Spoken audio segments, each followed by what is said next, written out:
Welcome to Decades of Horror, the 1980s. By pick, by axe, by sword. Bye-bye. Bye. Bye-bye. This is episode 211, recorded July 13th, 2022. Bye-bye. Gruesome Magazine. Oh, I was afraid you'd be gone.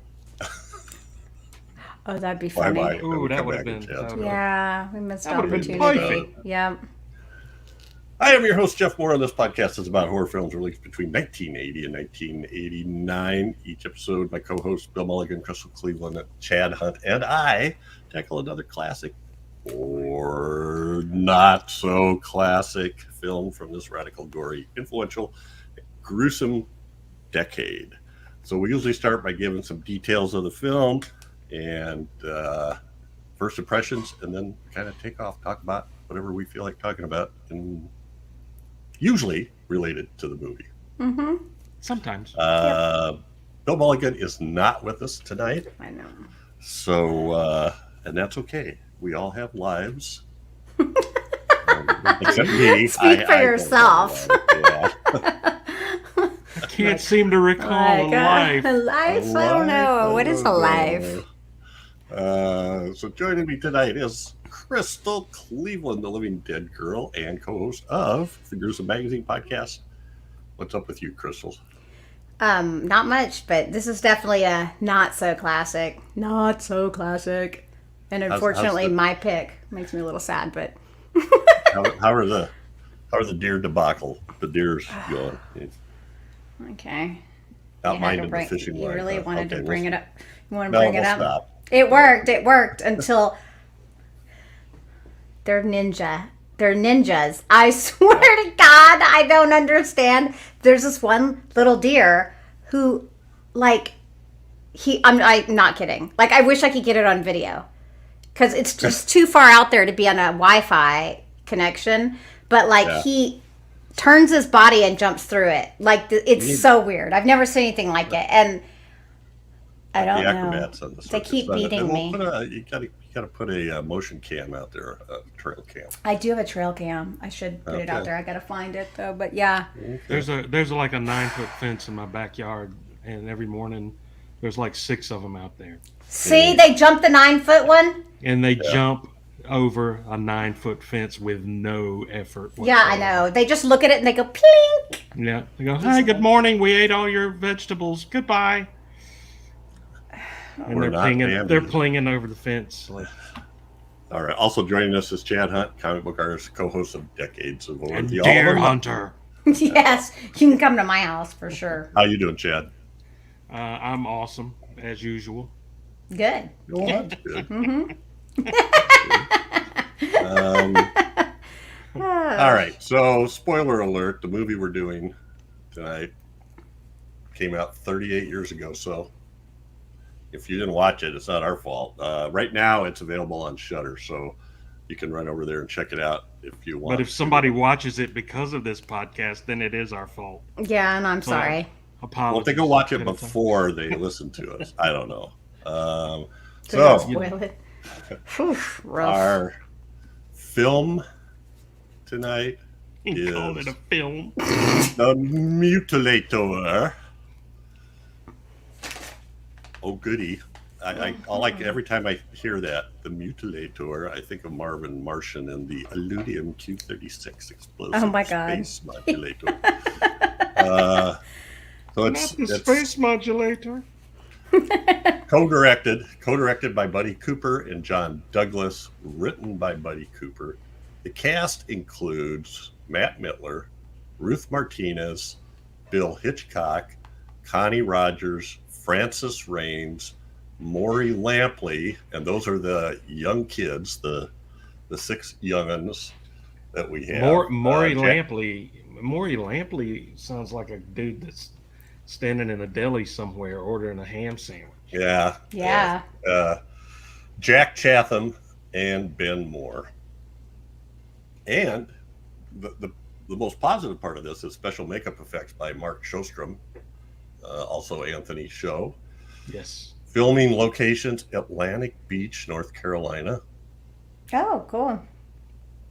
Anybody been there? Wilmington. No. Yeah. Beautiful area. Yeah, it was filmed in May 1983 and was shot in 29 days. Release date, and it gets really weird here. The release date was August 1984 in Wilmington, North Carolina. Mm-hmm. And then a recut version re-release was issued in June 7th, 1985. So some places you see it listed as a 1985 release. The budget They actually released this in Raleigh at first under the Fall Break title.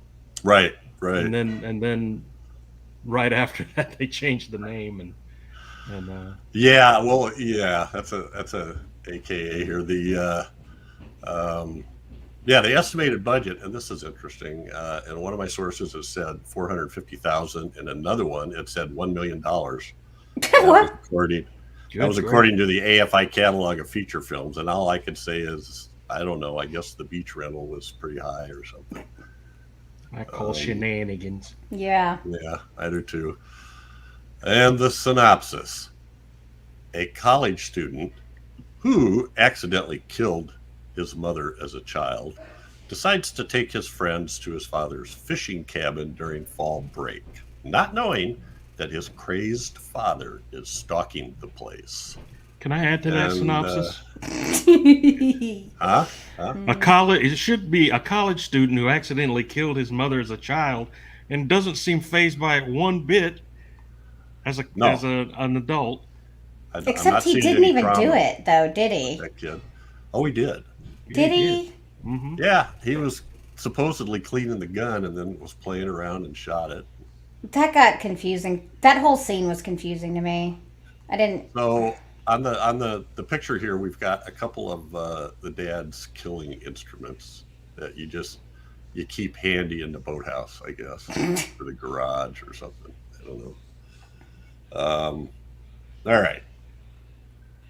Well, let's take a look at taglines, and actually, Yay! Taglines. What Chad read at the beginning Fudge. was the tagline, and it was by far the best tagline. So now we read the other two taglines. The other two taglines. Your taglines for this episode of DOH 80's The Mutilator is number 1, a vacation that became a nightmare as Fall Break went under that title, I'm assuming. Oof. Yeah, that was a tagline for the Fall Break title. All right. Yeah. The horrifying vacation was no day at the beach. Oof. That's worse. Even The Mutilator. I don't know. I really like the. First one was I really good. like the by pick, by axe, by sword, by. yeah. Bomb. Well, yeah, that one's good. It's much better than the movie itself. Well, let's take a quick look at, or maybe not so quick. Look at some posters. So this is the one I see the most. She's in a bathing suit. That's hilarious. Okay. Yeah, that bathing suit is not in the film, guys. Sorry. Nope. And I read a review that led me to believe there was lots of young'uns having sex and nudity in this, and that doesn't really. No. It didn't really happen. Sparse. So, but they do hang by hooks. Yep. Although they're not by straps. They're not hanging by straps. Hang your coat here. Coat rack. And we do have coat rack murders. Yeah. Oof, I'm going to get up here and force you to watch my dance routine. Yeah. And here's Fall Break, as we said, was the original title. Jeez. Fall Break. What oh the my God. hell? That looks worse. Okay, so admittedly, changing it was smart. Okay, because that looks horrible. This one's really not. I don't think that's too bad, other than it's like all of our. But this is a DVD box in UK. Looks like Texas Chainsaw Massacre with an axe instead of a. or maybe the burning, a little bit of that too. And he didn't use a chainsaw; he used a boat motor, wasn't it? Oh, I was thinking that was a chainsaw, but it probably was a boat motor. I think it was a boat motor. Don't make me watch this again. oh I'm yeah. not. Just take my word. Just take my word for it. I'm like, no, evil. Apparently, this is supposed to look like Texas Chainsaw. The extreme version, more gore than allowed before. The Mutilator. All right. First impressions, and since this one is Crystal's pick, she goes first. Okay, so let me just start by saying I picked this because they're making a sequel to this, shockingly. So I thought, oh, okay. I've never seen it. Yeah. So they're making a sequel to it, so it must be pretty good, right? Like, so according to Bloody Disgusting, a remake is being made. The Mutilator 2 is now wrapped filming. And the same guy, Buddy Cooper, returned to write and direct the decades later sequel. So you kind of know what you're going to get then already. It's supposed to come out, and it should be completed in September, so that doesn't really give you a release date, but yeah. Well, yeah, the dad comes out on a Darth Maul spider contraption that he walks on since he was cut in half. One of those crawlers, maybe. Or is it the son that's going to be the one that's all, because the dad, I guess we're trying to assume that the dad went off and did this because of his wife. I don't know. It's confusing. Perhaps, maybe? I don't know. He killed his wife on his birthday, apparently. Yeah. Super. Mm-hmm. So let me tell you. This movie's pretty crazy. I couldn't tell if it was trying to be serious or not, but it's not serious and not anywhere in the realm of reality, or gives everything away too. You know what's happening the whole time. Like, you literally see his face. There's no mask or anything. There's no man behind the mask or anything. The acting is so bad. I mean, it's not 80s that's so bad that it's good. It's just woof. Yeah.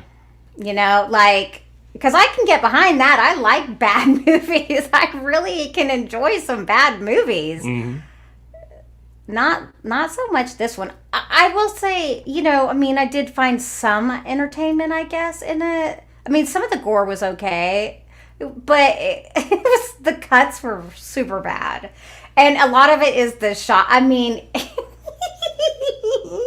if I think about it too hard, it really does make me laugh, because someone gets hooked and then they're like dying for like ever. And I'm like, you would have already passed out. That's so ridiculous. It's just, a lot of it's really ridiculous. But like I said, there's no discovery. You see everything.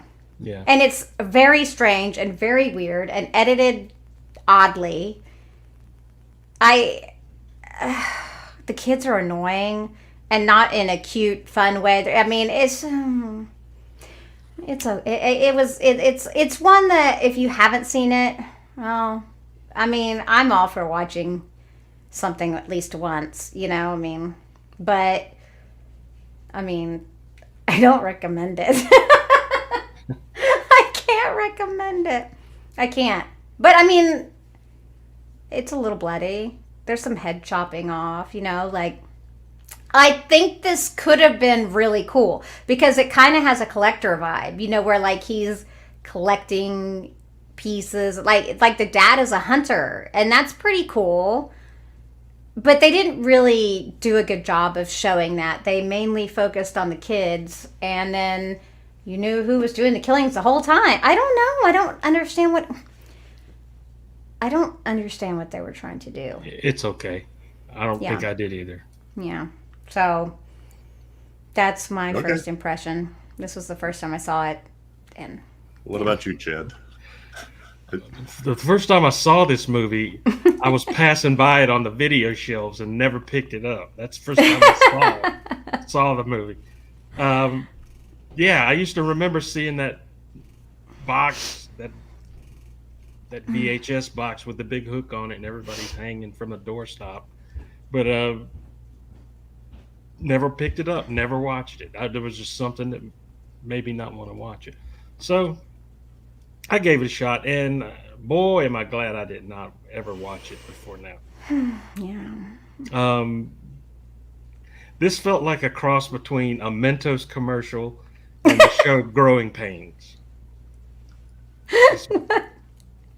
That's what this movie reminded me. Mentos freshness. Yeah, I just kept hearing that song in my head for some reason.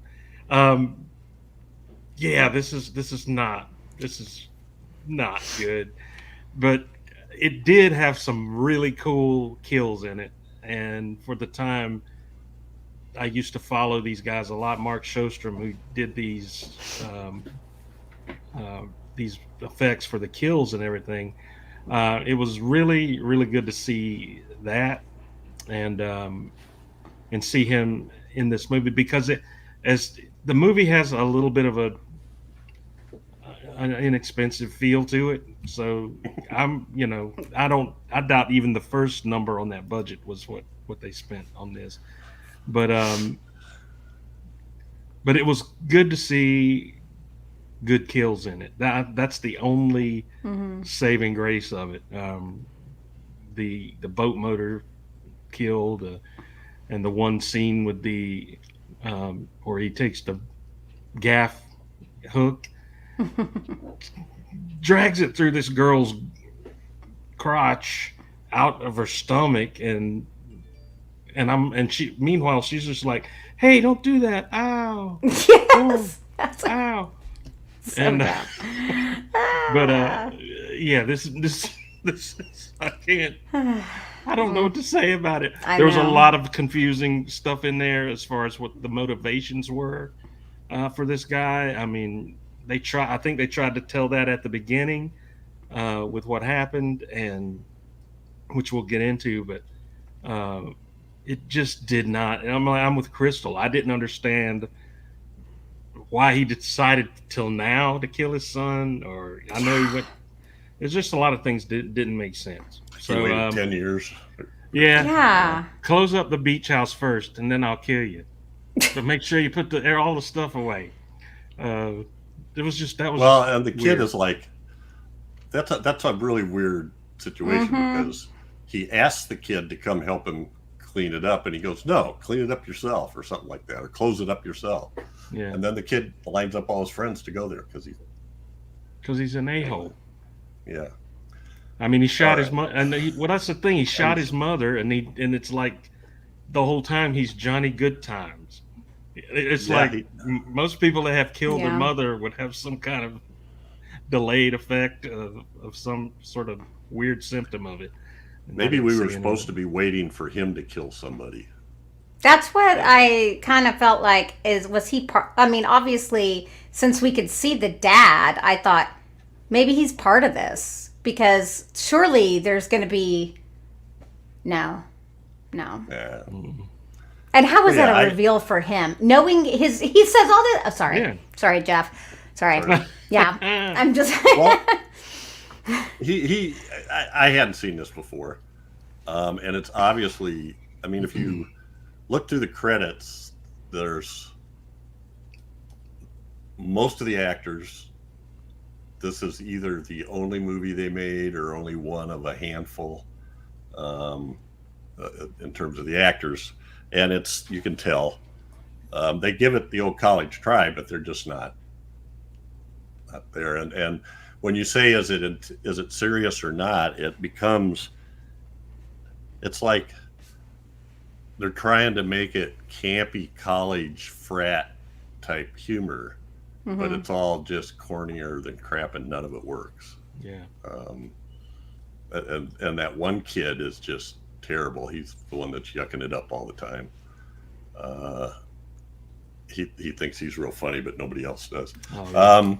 The Mr. Green only shirt. positive to this is the special effects, but they're very fast, and most of this takes place in the dark, so you don't get real clear views of a lot of them. But I got some stuff. We can look at about that.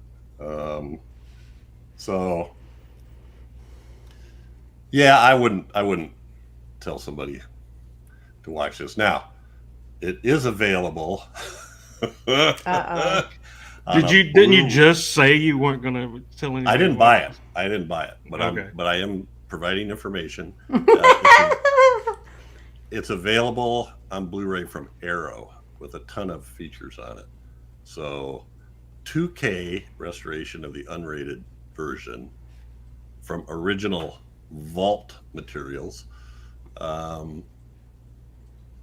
definition Blu-ray and a DVD presentation. Let's see, original mono.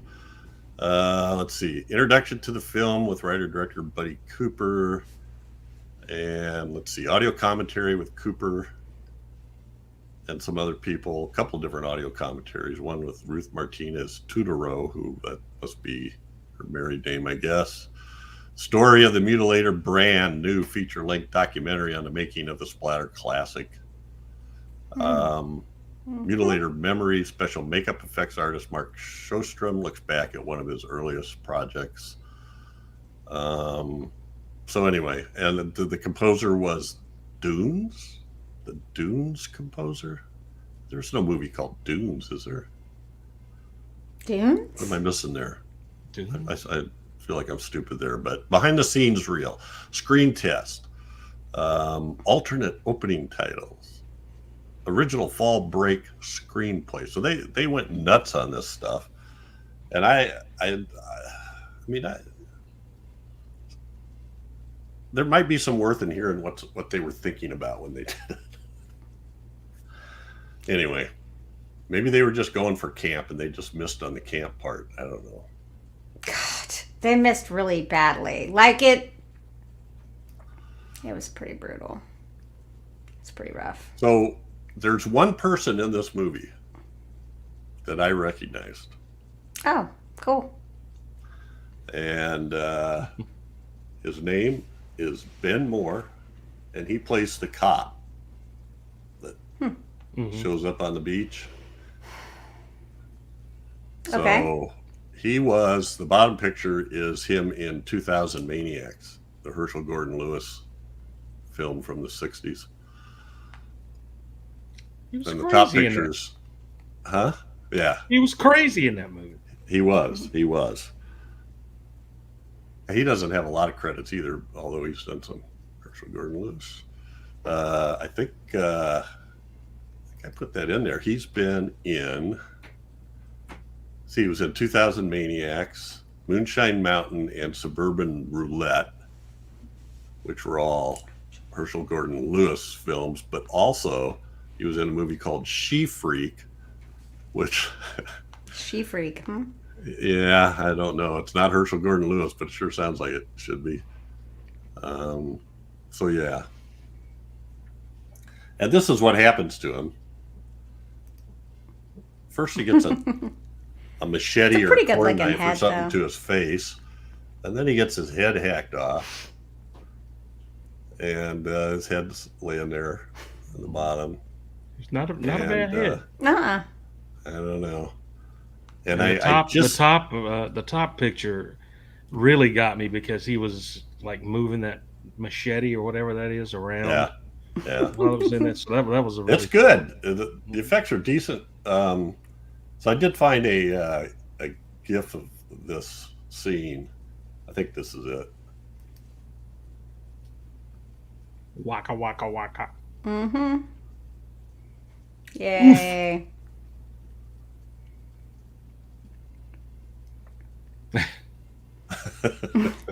I could watch that over and over. Anyway, poor Ben Mohr, the only actor with very much experience in this movie. Well, before- he was before- probably the only one that was Go pretty ahead. decent too. He was like he seemed He did, legit, he did you know. I decent mean, job. yeah. So Chad, you were talking about this movie. This they did, like, according to Cooper, MPAA wanted to make the film X-rated. What? And Why? What? It must They be the didn't- hook. It's got to be the Might have hook. cut some. Yeah, it's probably the hook. But It's they- got some they might pretty have cut- brutal kills in it. Yeah. I guess. And this was, strangely enough, this came out in 84, or was done in 84, which is when Nightmare on Elm Street came out. Which Shostrum also worked on. Right. So I think this was the first film where he got credit as special makeup effects supervisor. Other than that, before that he was just artist for the few films he did before this. But so then they released it unrated. They screened it in Raleigh, like you said, as fall break in January. And then in October 5th, they changed the title to Mutilator and opened it in Newport News, Virginia. Oh. And then in January, it opened in New York City. New York City. And up until then, it was still unrated. And then when the distributor tried to book screenings in other theaters, other than New York City or the East Coast, I guess, middle American theaters, they were unable to get advertising or screenings because it did not have an R rating. So at that point, they gave up and edited it to fit an R rating. Okay. So it was re-released theatrically later in the year in LA on September 27th, 1985. So one of those things that has kind of a storied, history. So my biggest problem with this movie is all the friggin' talking. I mean, and 90% of it is completely unnecessary. It doesn't, you establish that the one guy thinks he's funny and he's not, and aggravates everybody, and that's about it. Everybody else is pretty much the same. Well, except for Mike, the guy who's supposed to be kind of hunky, who apparently insisted on doing his own makeup. It looked like it. Was that the guy that had he was a blonde with a really dark tan? Yeah, he's the one that got hit with the boat motor. Okay, yeah. Mike. He played Mike. So okay. First, we get this shot of him just sort of shaking back and forth with his mouth open, and then worst death scene ever. We back out. Some nice effects in the bottom, but that was a bad death scene. It's probably because if he was insisting on doing his own makeup and stuff, he was probably very particular about all that stuff. And he was probably very difficult to work with. Yeah, actually, and where did I read this? I'm trying to remember where I read this. They said everybody, all of the kids all kind of got along and hung out together, except him. Oh, okay. See, Chad, this is probably what. Yeah. That's too bad. He just thought he was better than everyone. First, I don't know. You could tell by the way he stretched out his death scene. First, there was 30 seconds of him just standing straight, going and shaking his head, but not near as much. Right. Then when it was time to show the effect, then he's all, swinging his hands around everywhere. So I just, what can you say? I don't know what to say, because all I can think of is just the really crappy dialogue that we have to suffer through to get to the half dozen kills we get. Here's what I want to ask you guys. At the beginning, when it shows the boy shoot the mother. Yes. At first, when he dragged the mother's body into the room and puts the "Happy Birthday, Dad" sign over her chest, and he sits there and drinks, and you start to hear sirens coming. Did he try to cover? Dad? Yeah, the dad. I don't know. That's part of why I was so cover the confused murder, about the scene. What I don't was know. going on? Maybe the dad's been in jail. I don't know. They don't give you any They never information. said. Yeah, so the kid, his dad's got this big, rifle rack on the wall. And so the kid puts up a sticky note that says, "Happy birthday, Daddy. All your guns have been cleaned by me." Mm. And then he takes the first one out and starts cleaning it, and then somewhere along the line decides it would be fun to aim it and shoots his mom, who's making a birthday cake, I think, or something in the kitchen. And then Dad gets home right then. Smacks drags her through the room, pulls her up, sits down on the floor, leans up against the couch, and has her like sort of leaning on him across the couch. And that was it. That's it. Next thing you know, Dad's calling him to come clean the. And then we see the kid in the future. Okay. It was just a little aggravating to me that It's just weird. I know. I need a little more clarification. I'm not stupid, but I need, well, maybe, but I'm not. Give us a little bit to go on. Give us what's going on. They do the classic trope where somehow or another they all split up, and so nobody knows that there's anything really wrong. One guy leaves to go for a walk. One guy goes, I don't know, downstairs to root around in the garage for some reason or another. I think he hears a noise during the night. Nobody tells anybody where they are. So I think you end up with most of them dead before the rest of them even know there's anything going on. Mm-hmm. So we saw Mike. This one, I can't remember. What was the deal with this hand? Oh, she is that where she burned? Cigarette lighter? That was a cigarette lighter. Oh, that was it. She shoved that in. Yeah. From the car cigarette lighter. Yeah. Shoved it into his hand. You notice he still has his wedding ring on. Oh, yeah. Oh, that's a nice touch. And then the one on the bottom is the guy we were all glad to see killed with a trident to the neck, I guess. Pitchfork to the neck. Yeah, it was a pitchfork. Thank it wasn't you. a trident. too many times. But it doesn't look like any pitchfork I've ever seen. I'm looking for a good pitchfork. I need it for my compost. Right. For my compost. I understand what you're saying. I'm just kidding. I really do need one for my compost. And then there's the as the son and his girlfriend are trying to drive away, the dad comes and jumps on the car with his battle axe. So that's him up on the top with that axe. And of course, then what is the kid? The kid backs up and slams on the brakes. Yeah, or slams him into the wall. Yeah. Yeah. Well, he gets him to fall off the back and then backs up and slams him into the concrete wall. And the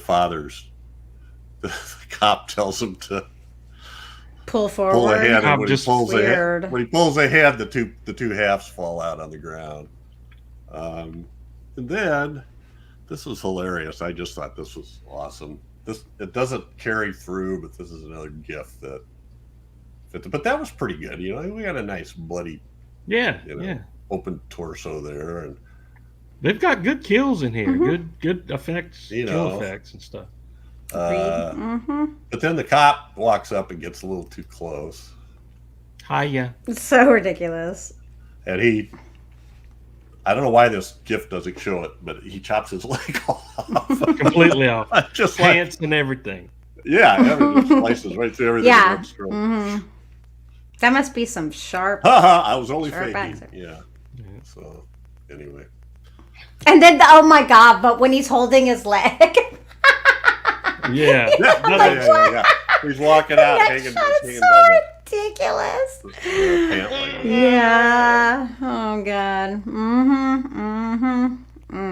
So this is why I wish Bill was here, because it says they poured milk in the swimming pool to make the water more cloudy, and it seems to me like he had a story about what a bad idea that is. That it starts to sour and it just makes it terrible. Oh, I would imagine. Ew. But I thought of that when I was watching it, because it did look it didn't look right. That's so the nudity wouldn't be shown as much, I think. Yeah, I guess. Oh, that makes sense. So yeah, I guess I read it. I think I read it read it online, that stuff about Mike. Apparently the girl that drowned in the swimming pool was supposed to be shot from below by a spear gun. Oh. But they couldn't get the appliance to work, so okay, well, we'll just drown her. We can do that. Yeah, whatever. It's easier, right? What else can we say? Well, this may be the shortest episode ever. Well, it's Well, the problem is we didn't like a lot of it. That's what the problem is. yeah, it's just and I hate to say stuff like this, but it's just not a good film. Yeah. I agree. But if you're a gore hound and you love gore, it really does have some good kills. Yeah. And if you're a makeup fan, even it's Yeah. it's got some good effects in it. That's a You good have to positive. give it Well, due. and actually something, we kind of glossed over, but this poster where it looks like they're hanging by the straps of their clothes or something, he smashes their head on those posts. They're hanging by theirs. Yeah, they're actually sharp, spiky looking things. Yeah, Mhm. yeah, that's the other thing.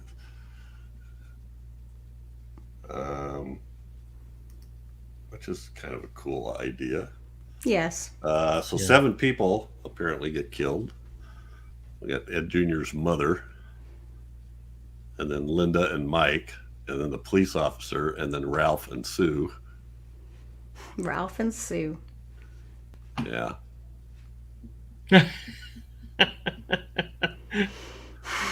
Crystal, you did this. Yeah, I I'll know. bet. You just watch us. We'll be covering the sequel on Gruesome magazine.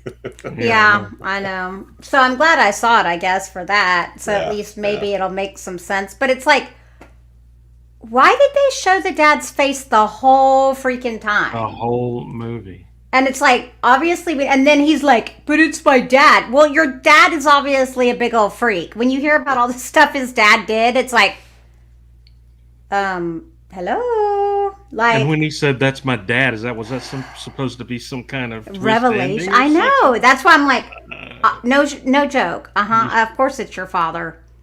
Like, he Duh. didn't realize that's who it was.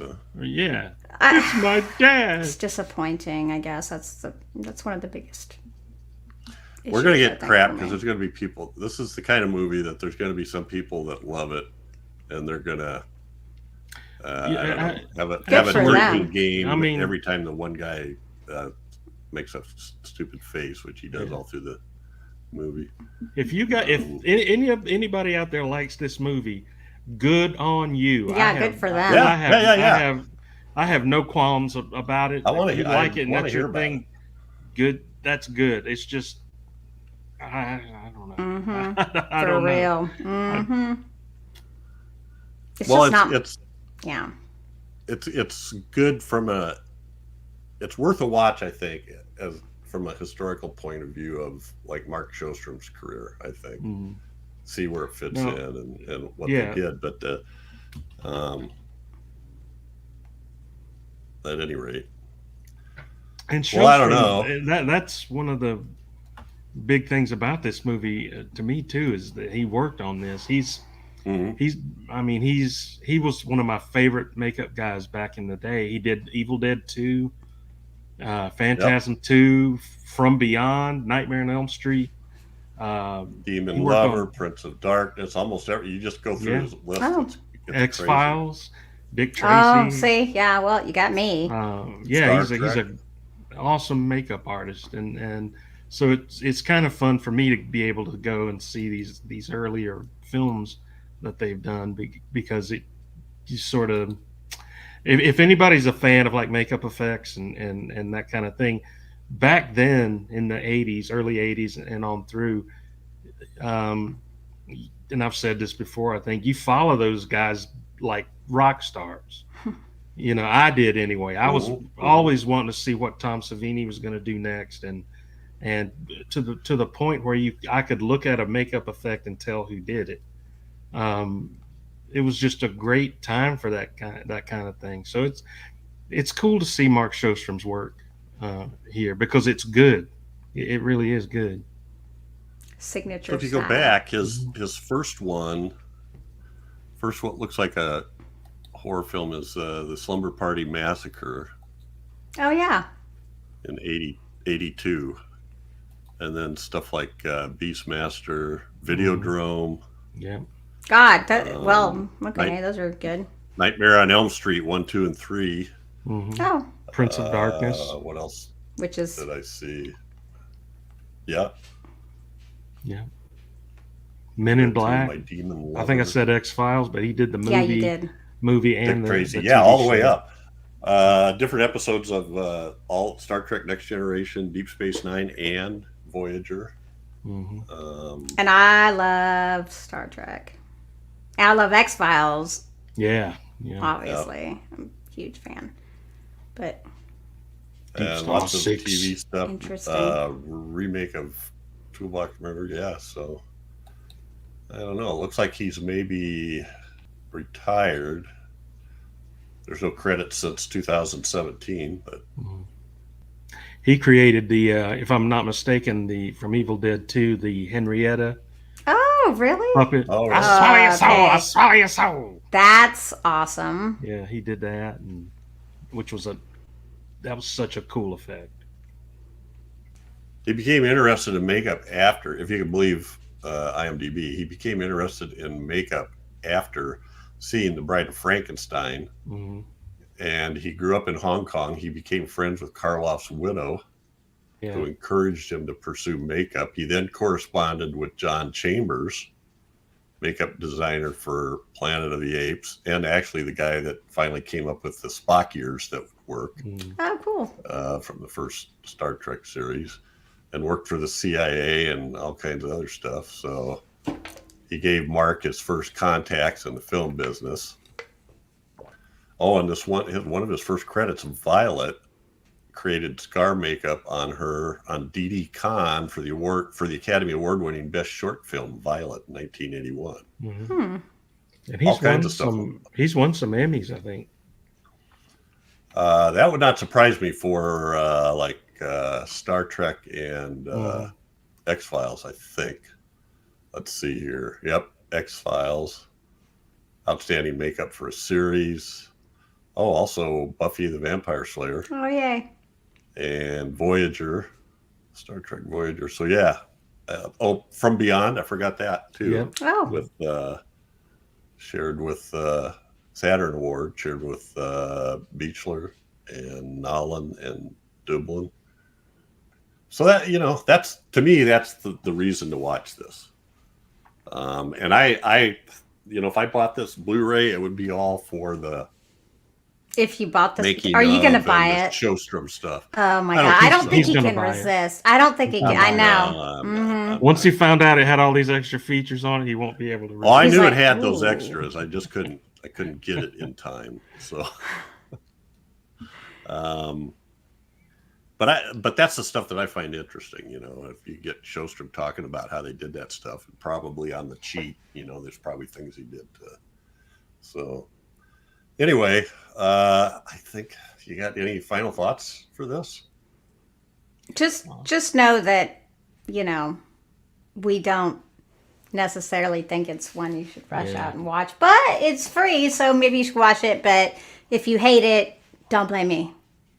Yeah. Don't blame me. Yeah, if you got to watch it. I think it's on Tubi and Tubi. Tubi. If you are a slasher fan, I can see where you might like the whole movie, But there's the only thing I got out of it was the cool makeup effects and the kills and that kind of stuff. And Mark Shostrom's one of his earlier films. So otherwise, I can't recommend it much. Just use your fast forward button a lot if you do. All right. Well, I guess what we do have feedback, so we got something for the time here. So the first one, I don't know who wants to read this. Clash of the Titans, episode 210, from Chad White. Okay, I'll read it. Okay. Chad White says, "Loved these type of movies when I was a kid. Clash of the Titans was one of my faves. There's so many scenes in this movie that were epic. It deserves sequels, but sadly never got any. Great show, everyone. Thank you, Chad. Thanks, Thanks, Chad. Chad. I love saying Appreciate my it, name. Chad. Chadwick. And this one from Mikey Z. Crystal, you want to take this? And the first one, he actually had two different comments. And the first one was sort of his version of a synopsis of the film, which I thought was worth reading. And then the other one is his comment about it. Okay, synopsis. Oversexed god can't keep his little Zeus under his toga. True. Fact.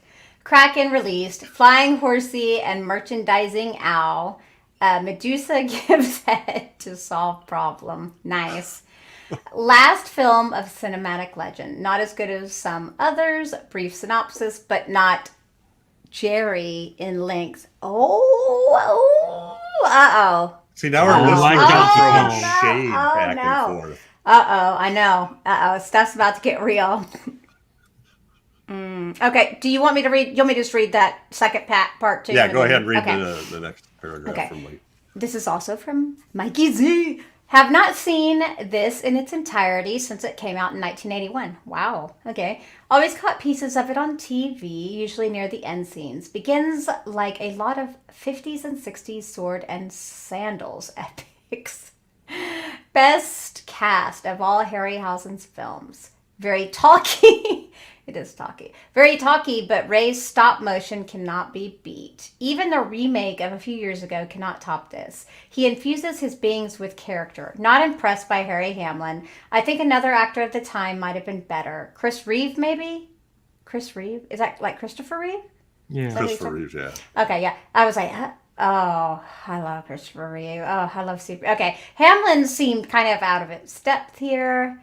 Calibos and Medusa, yeah, for sure, are the best characters, and Medusa is all stop motion. Great pick by Grue-Crew. Yeah, agreed. Thanks, Mike. Wow, can you imagine Christopher Reeve in that role? That'd be interesting. Oh, I'd love to. That would have been kind of cool.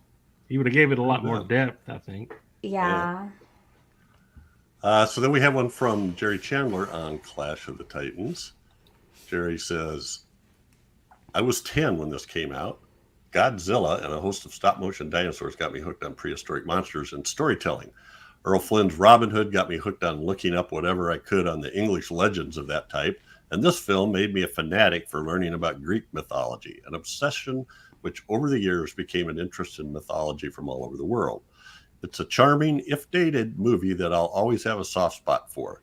In equal parts silly and scary with over-the-top heroics and adventure thrown in, it was a wonderful movie-going experience for 10-year-old me. It brought a variation of that story to life like nothing before it, and oddly, even with the advancements in movie making, nothing has been able to since then. This movie really is one of the ones where the term movie-making magic is properly applied. It just memorized and captivated the child I was back then, and it still does that to a large degree to the child that's still buried somewhere deep inside of me. And Crystal, blasphemer, is off my Christmas card list this year for saying blasphemy. Krull is worse than this film. Krull is an amazing film. I didn't say it wasn't. I love Krull. Let me just say. Yeah, I know. We're going to do Krull I love Krull, but I love Clash of the Titans more. I mean, Krull has its moments. I mean, I love Red, obviously, for reasons. Actually, both Reds. But, like, I don't know. Maybe he's right. Maybe Krull is better. It's been a long time. Don't do that. Don't do that. It's been a long time since I've seen it, but I do love a lot of... You can't let Jerry see you sweat. I mean, I love them both. I love Krull. She does. I used to want the little star thing. Oh my God. The glaive. Yeah. Okay. You know what? You have to give Jerry some props here. He only did 3 paragraphs that time. I know. He must not be. I'm a little disappointed. And I know he must not have heard us because I asked him to explain the witches. You know, if that was. I guess, or he didn't know. What if he didn't? He heard it now. What yeah. if he didn't know? So anyway, to finish his comment, Krull is an amazing film, just slightly misunderstood. Everyone says it's science fiction, but it's actually old school English fairy tale dressed up in a science fiction skin. Awesome soundtrack as well. Yeah, That's So great. there you have it. And Chad, do you want to read the one from Dallas for Evil Dead Trap?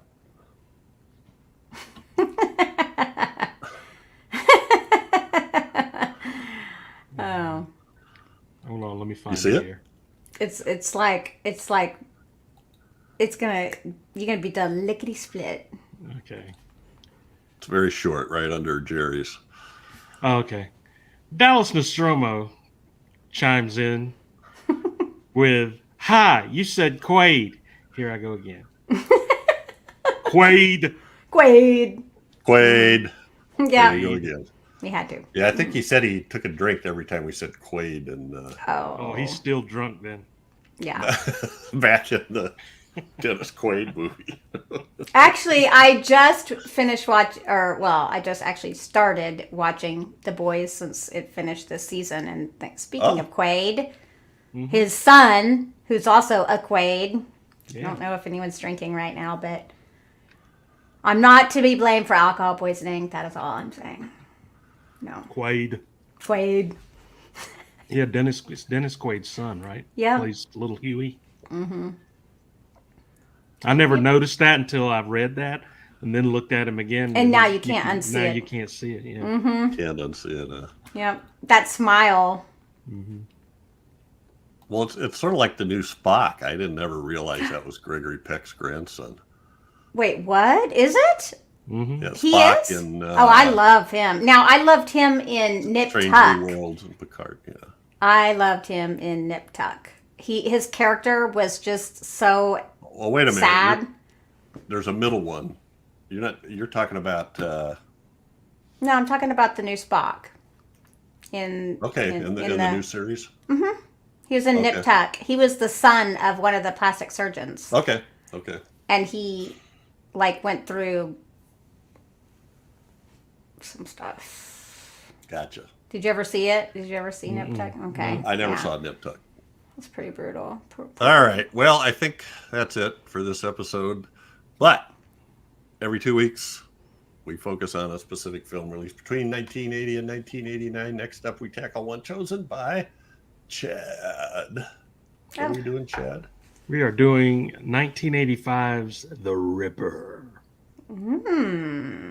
Starring That's the Tom one with, Savini. Tom Savini, his own self. Yes. So what's it? Is it on? It is on Tubi, I think. So there you go, guys. Yep. You want to watch it? Play catch up. Word. I forget what it's on, but it's out there. It's on Or we Tubi. wouldn't be doing it. It's out there somewhere. for It's on sure. Tubi. Tubi. All righty. We trust. To be or not to be. Dad, we That trust. is the question. Yep. So that'll be interesting. Yeah. I have not seen that one either. And neither have I. Oh, interesting. Me neither. More so. Obviously. So. So there's plenty of ways to stay in touch. Yes. Send your feedback to feedback@gruesomemagazine.com or leave comments on the Gruesome Magazine's YouTube channel. I can easily pull those.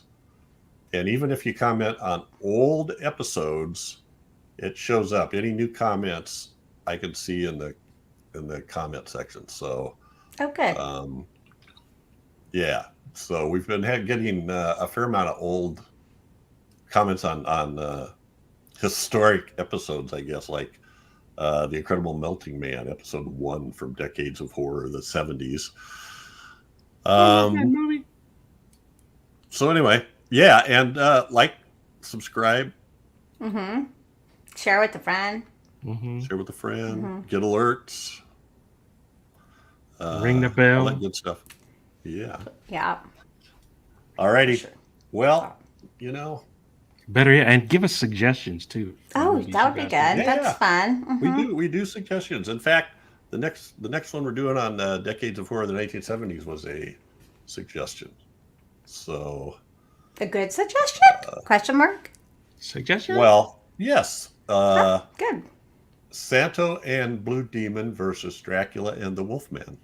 Ooh. That sounds fun. So we get some Lucha